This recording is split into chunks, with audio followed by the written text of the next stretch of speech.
कि किसी आदमी का इलाज हो रहा है और आप उसको कह रहे हो वहां पे थेरेपी, और क्या है उस वीडियो में? उसकी गर्दन दबाई जा रही है, नेक पे प्रेशर दिया जा रहा है, पैर में प्रेशर दिया जा रहा है। ये कोई मसाज पार्लर की थेरेपी दी जा रही है? एक तो चोरी, ऊपर से सीना चोरी। वाह रे आपियों, ये कला तो केवल आप में ही है।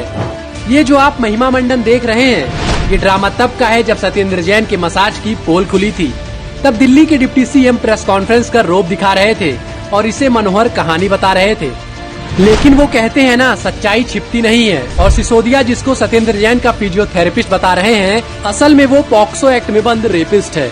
जी हाँ, रेपिस्ट, या यूँ कहें फिजियोथेरेपिस्ट। इससे अधिक शर्मनाक और क्या ही होगा। एक तरफ हवालेबाज को जेल में वीवीआईपी ट्रीटमेंट, तो दूसरी तरफ एक बेटी से पॉक्सो और धारा 376, 506 और 509 के आरोपी दरिंदे रिंकू को इन आपियों ने मसाजर बना दिया। सोचिए, एक भ्रष्टाचारी और एक दरिंदा बलात्कारी, यही है कट्टर ईमानदार यारी। वो कहावत है ना, पानी से पानी मिले, मिले कीच से कीच, ज्ञानी से ज्ञानी मिले, मिले नीच से नीच।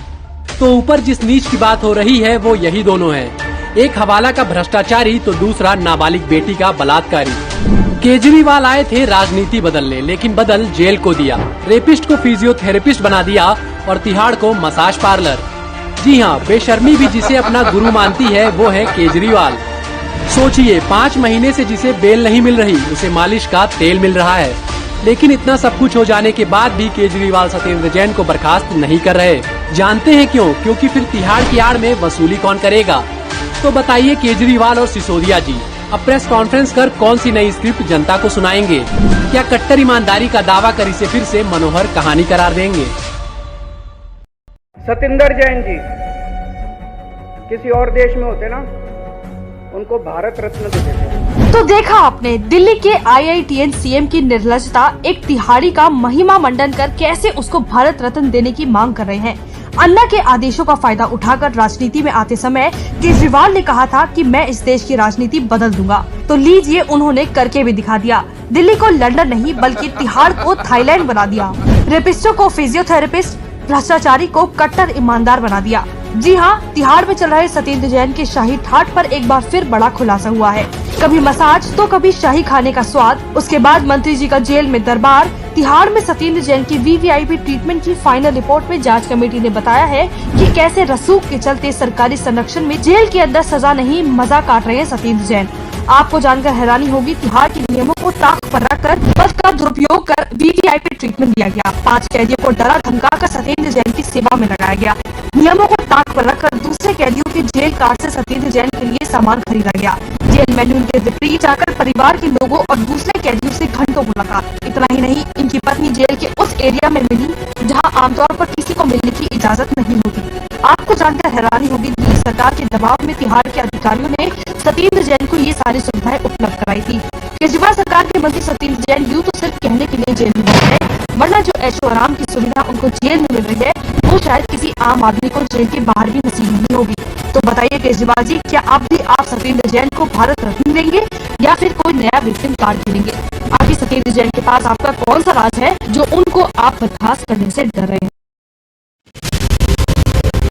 दिल्ली में आपकी सरकार को 7 साल पूरे होने को है और इन 7 सालों में जब जब चुनाव हुए, केजरीवाल ने जनता से खूब लंबे चौड़े वादे किए, उन्हें झूठे सपने दिखाए और इस बीच उन्होंने कुछ ऐसे वादे भी कर डाले जिन्हें पूरा करना भी उनके बस की बात नहीं।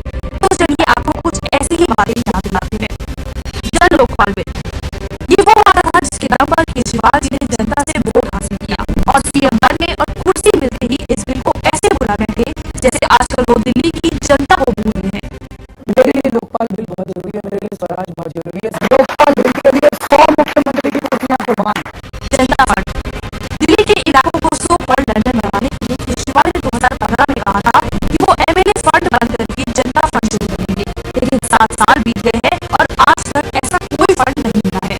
अब MLA फंड बंद कर देंगे, MLA फंड खत्म कर देंगे। अच्छा, आपकी सरकार आई तो MLA फंड खत्म, सारा MLA फंड जनता के फंड में चला जाएगा, जनता फंड शुरू करेंगे। अच्छा, उसका नाम होगा जनता फंड। रेजिडेंट्स वेलफेयर एसोसिएशन, हर बार की तरह इस बार भी MCD चुनाव में जनता का वोट हासिल करने के लिए केजरीवाल जी एक नई स्कीम लेकर आए हैं जिसे RWA यानी रेजिडेंट वेलफेयर एसोसिएशन कहते हैं।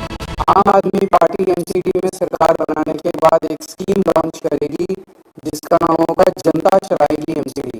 एक तरह से जितनी आरडब्ल्यूएस हैं, आरडब्ल्यूएस वो बॉडी होती है जो जनता के सबसे करीब होती है। आरडब्ल्यूएस को मिनी पार्षद का स्टेटस दिया जाएगा। वो आरडब्ल्यू के पास ताकत होगी वो सारे काम करवाने की जो कि जनता आके सीधे उनको बोलेगी।